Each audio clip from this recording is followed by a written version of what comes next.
Hello. അങ്ങനെ ഇതൊരു പെട്ടി വിദ്യയാണ് കേട്ടോ. നമ്മളെ പെട്ടി നന്നായിട്ട് പൊതിഞ്ഞെടുത്തിട്ടുണ്ട് ഒരു ഗ്രീൻ പേപ്പർ വെച്ചിട്ട്. കുറച്ച് ദിവസം മുന്നേ ചെയ്ത് വെച്ചതാണ് കേട്ടോ. അതൊന്നും ഉണങ്ങി കിട്ടി ശരിക്ക് ഫിക്സ് ചെയ്ത് കിട്ടിയിട്ടുണ്ട്. ഇനി നമ്മളതിൻ്റെ സൈഡിൽ ഒരു കട്ടിങ് കൊടുക്കാൻ പോവുകയാണ്. ഒരു റെക്റ്റാങ്കിൾ ഷേപ്പിൽ ഇതുപോലെ മുറിച്ചെടുത്തിട്ടുണ്ട്. സാധാ കാർഡ്ബോർഡ് ബോക്സ് പോലെയല്ല, കുറച്ച് കട്ടിയുള്ള ബോക്സ് ആയതുകൊണ്ടാണ് കേട്ടോ നമുക്ക് ഈ വിക്രസൊക്കെ ഇതിൻ്റെ മുകളിൽ ചെയ്യാൻ പറ്റുന്നത്. അപ്പോൾ നമ്മളിതാ ഇതിൻ്റെ മുകളിൽ ഒരു സ്ലൈഡിങ് പോർഷൻ ഉണ്ടാക്കി എടുത്തിട്ടുണ്ട്. ഇനി വേറൊരു കാർഡ്ബോർഡ് ബോക്സ് ഉപയോഗിച്ചിട്ട് അതിന് നമ്മളൊരു സ്റ്റാക്ക് പോലെ ഇതിൻ്റെ മുകളിൽ ക്രിയേറ്റ് ചെയ്തെടുക്കുന്നുണ്ട്. ഇനി നമ്മളിതിന് ഹാൻഡിലിന് വേണ്ടിയിട്ട് ഒരു മാരമണി ഇതുപോലെ മുട്ടുസൂചിയിൽ കോർത്തിട്ട് അറ്റാച്ച് ചെയ്ത് കൊടുക്കുന്നുണ്ട് കേട്ടോ. അപ്പോൾ നമ്മളിത് ആ ടേബിൾ ഏതാണ്ട് റെഡി ആയിട്ടുണ്ട്. ഇനി ഇതിൻ്റെ മുകളിൽ നമ്മൾ മുൻപ് ഒരിക്കൽ ഉണ്ടാക്കിയിട്ടുണ്ടായിരുന്ന ട്രങ്കറ്റ് ഫിക്സ് ചെയ്ത് കൊടുക്കാൻ പോകുന്നുണ്ട്.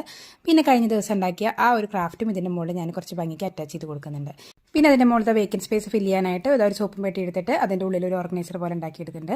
പെയിൻറ്റും കാര്യങ്ങളൊക്കെ ചെയ്ത് കഴിഞ്ഞപ്പോൾ നമ്മൾ ഈസി ആയിട്ടുള്ള സൂപ്പർ ആയിട്ടുള്ള ഒരു ഓർഗനൈസർ ഇത് റെഡി ആയിട്ടുണ്ട്. പെന്നോ അല്ലെങ്കിൽ പേപ്പറൊക്കെ നമുക്ക് ഇട്ട് വയ്ക്കാം. പിന്നെ ഇത് തുറക്കാൻ കുറച്ചൊരു ബുദ്ധിമുട്ടുണ്ടെങ്കിലും വലിയ കുഴപ്പമില്ല. അപ്പോൾ കണ്ടിട്ട് ഇഷ്ടപ്പെട്ട് ലൈക്ക് ചെയ്യാനും ഷെയർ ചെയ്യാനും മറക്കല്ലേ കേട്ടോ.